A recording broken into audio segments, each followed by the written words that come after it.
include AI in its products to optimize, personalize, and innovate their services, to the extent that some banks are even calling their priorities AAA for automation, analytics, and AI.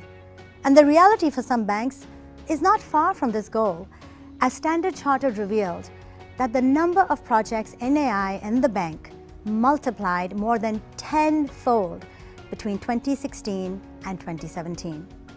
And perhaps there has been no greater signal.